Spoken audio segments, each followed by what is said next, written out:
Hi, it's Veronica with the Crafty Oasis.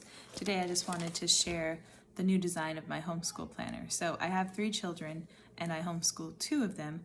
One is my daughter, she's in 8th grade and she'll be in high school this fall. And then my son is 8 and he'll be in 3rd grade this fall.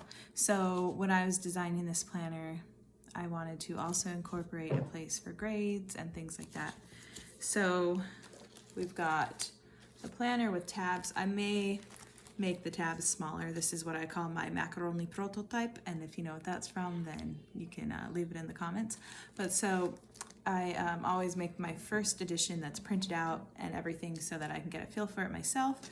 But it's got 3 sections: a section for the school calendar, then we've got lesson plans, and then we've got 3rd section, which is the academic record.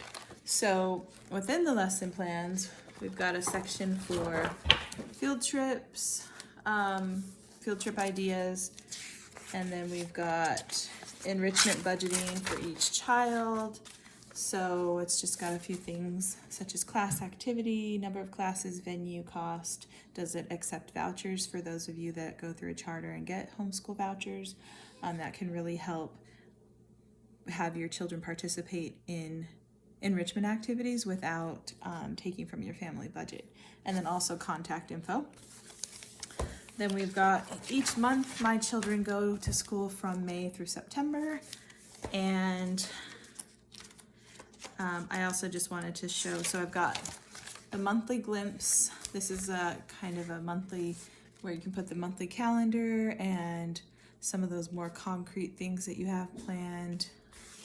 Then I've got the weekly overview, because I'm not sure about you guys, but for me, there's the plan and then there's what actually happens. So the weekly overview is kind of where I would jot down the plans for the week, and then the student record is where I write down what they've actually done, because we're pretty fluid. We have a flow, we have structure, but I recognize that every day is different, and maybe they're not feeling as well today, maybe I'm not feeling well, maybe something came up and we have to focus more on life skills, which we incorporate a lot into our homeschool.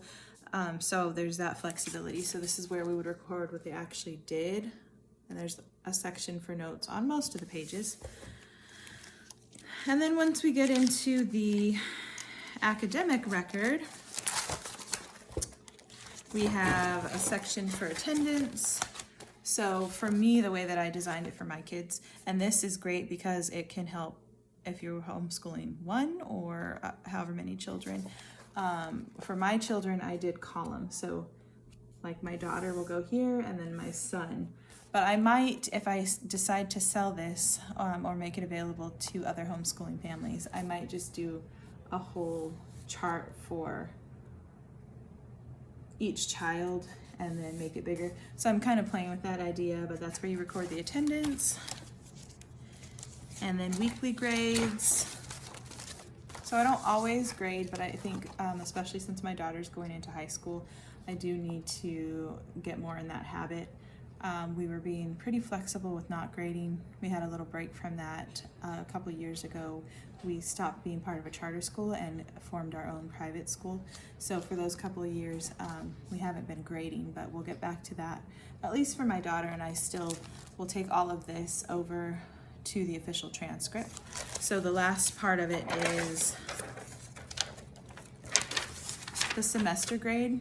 So once you look at the weekly grades for each week, all the weeks making up that semester, then you can record it onto your semester grades, and then from there you can put it on your transcript too, which I have created a transcript template as well.